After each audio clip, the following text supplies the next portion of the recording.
গোপালগঞ্জে কিভাবে জুলাই অভ্যুত্থানের নেতৃত্বের উপর আওয়ামী সন্ত্রাসীরা হামলা করেছে এবং এই হামলার জবাব দিতে আমাদের আজকের এই প্রোগ্রাম থেকে আমরা শুরুতে এই আওয়ামী সন্ত্রাসীদেরকে হুঁশিয়ার করে জানিয়ে দিতে চাই, এই তোদের ঠিকানা, তোদের সন্ত্রাসীদের ঠিকানা কোনোভাবে আমরা বাংলা হইতে দিব না।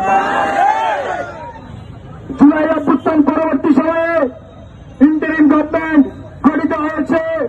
আমরা শুরুতে দেখেছি এদেশে আইন শৃঙ্খলা বিশৃঙ্খলা, পরবর্তীতে কিছুটা লাগাম টানতে পারলেও আমরা আজকে গোপালগঞ্জে যে ধরনের হামলা, যে ধরনের নেককারজনক হামলা আমরা দেখেছি, তার বিপরীতে পুলিশ বাহিনীর চুরির পরে দাঁড়িয়ে থাকার যে দৃশ্য আমরা দেখেছি, সেই দৃশ্য আমাদেরকে নতুন করে ভাবিয়ে তুলছে। বন্ধুগণ, এই পুলিশ প্রশাসন, এই গোয়েন্দা সংস্থা যারা ব্যর্থ হয়েছে আজকের হামলার ঠেকাতে, তাদেরকে হুঁশিয়ার করে দিতে চাই, ইন্টারিমকে হুঁশিয়ার করে দিতে চাই, অনতি বিলম্বে এই পুলিশকে সংস্কার না করলে ছাত্র জনতা আবারও মাঠে নামে।